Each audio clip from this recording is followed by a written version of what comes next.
What's happening, YouTube? It's Simon466cards, and today we're going to talk about the soccer card market. And this stems from a comment from one of my recent videos where I talked about the next card market that might go up. And I got this interesting comment from the cross-up collector. And I should point out, if you leave a comment down below in the comment section, there is a chance that I will expand it to a full video if I find it interesting. And this is a comment that I found interesting. So whether or not that encourages you or discourages you from leaving a comment, I will leave that up to you. But just know that that could be the basis for another video. Anyways, let's go to what the cross-up collector said. He says, I've been starting to look at soccer cards, having young kids, and seeing the explosion in interest feels like this could be another growth area. Although I'm sure there is already tons of interest there. And I found this comment to be interesting. My first reaction to this comment, though, was I feel like we've heard about the growth of soccer in the US forever, like for decades, like since the 1990s. That is my first reaction, that we've been talking about soccer is the next big thing. It's growing popularity. It's gonna overtake this sport and that sport. And I feel like we've just been having that conversation for a really, really long time, back to the 90s. And so I did some research. I can see here a Forbes article talking about soccer fandom is booming in America, according to this new report. And then I went back a little bit further. I found this article talking about MLS equals MLB in popularity with kids. The thing is, this article is from ESPN in 2014. And then we all remember the World Cup being hosted by the US in 1994. They caught the fever. World Cup will shatter attendance records. And that's from the LA Times in 1994. And then I found this, culture implications of the soccer phenomenon in America. And you can see there is a quote from this book. I couldn't have said it 10 years ago, but soccer is here and none of us will ever be the same again. This is from a book from 1987, so I was actually wrong. We haven't been talking about soccer's growing popularity in the US since the 90s. It's actually been since at least the 80s. So missed it by at least a decade there. And so it makes me wonder, is growing soccer in the US actually the easiest way to grow the soccer card market? Let's walk through the logic here. One, you make soccer popular in the US. That leads to more soccer fans.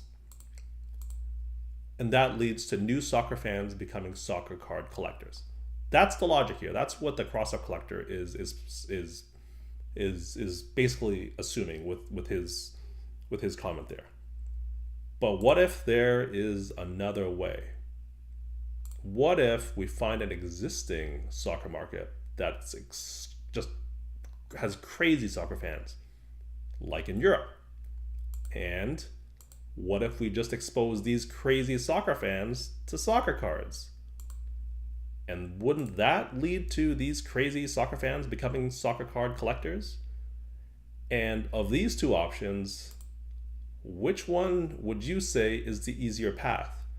Making the US, a country that has American football and basketball, making another sport as popular as those leading sports, or finding a market where soccer is already the number one sport and just turning those crazy soccer fans onto soccer cards? I'm gonna choose Europe and the crazy soccer fans there. But there has been one obstacle to the soccer card market growing in Europe. And that obstacle is Panini. If you're new to the channel, you haven't heard me and my thoughts about Panini. Well, basically, I don't think they're very good. They don't have any creative ideas in terms of growing the hobby, in terms of exposing cards and the hobby to new people, to people outside the hobby. And definitely over the last like 5-6 years, they've just been using the hobby as a money printing machine.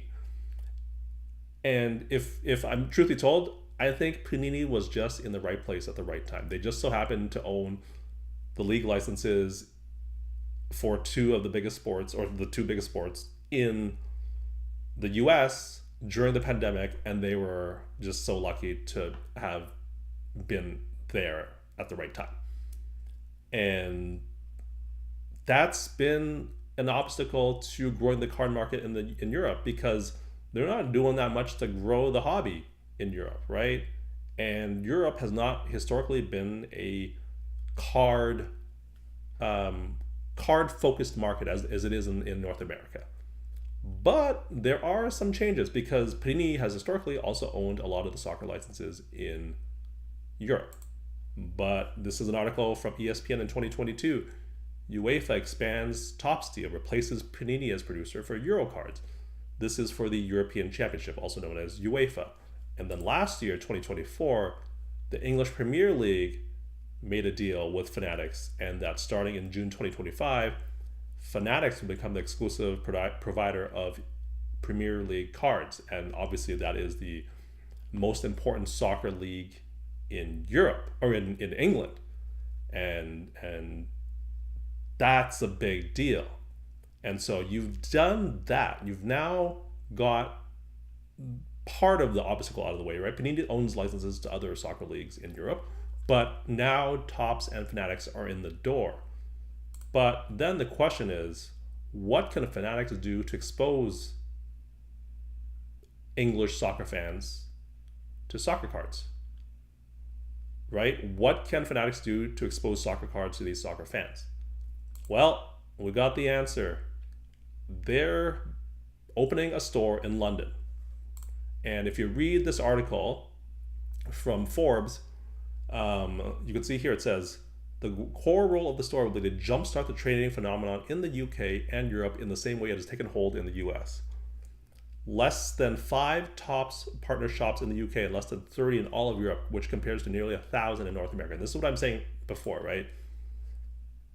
It's just cards isn't a thing in Europe as it is in the US. You can see here, when we look at Europe, the fandom is far greater than the number of collectors. You're looking at a tiny group of collectors relative to a very, very large fan base. And then he goes on to say, the hope is, or the article goes on to say, the hope is that the store will act as a catalyst to try and generate a market that exists in the US, while the growth in Europe is currently faster than the growth in North America, with the UK the biggest market within Europe. So this is why they're opening the store. It is to grow the market in the UK.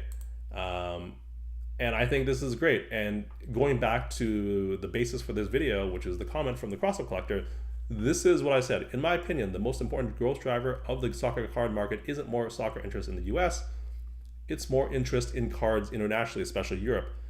If they get more interest and awareness in sports cards, soccer cards will be the first thing they buy.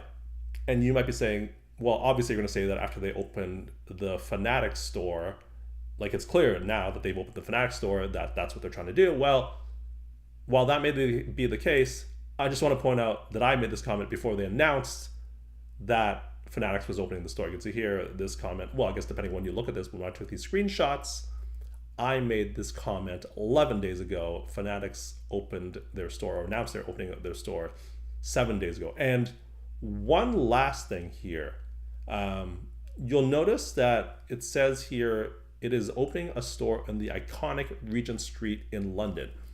Let's take a look at what Regent Street looks like. If you haven't been to London, Regent Street is a stretch of London that has a bunch of brand name stores on the street, like iconic. It's an iconic landmark. I was in London in 2017 or 2018 maybe.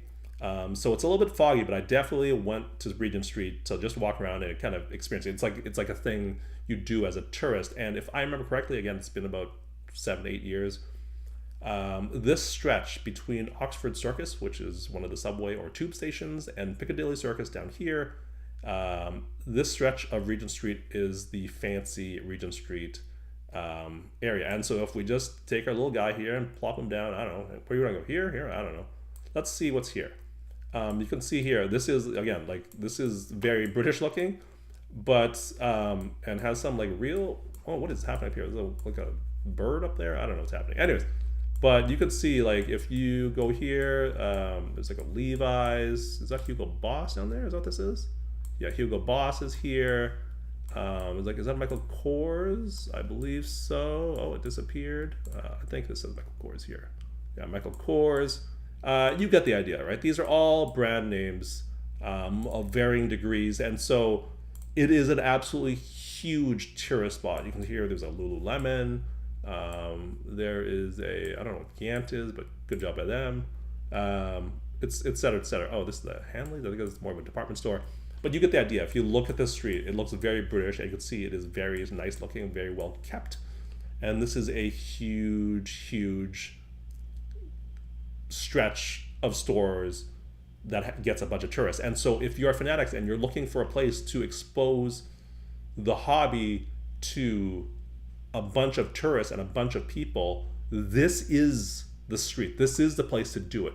If you were to put a spot anywhere in London, it would be on Regent Street. So they're definitely going high end with where they're choosing their stores here. And so to me, they're doing all the right things. And I think if you are looking to grow the card market, this is where you go. And so if we go back to the cross-up collector's comment here, I think he's onto something.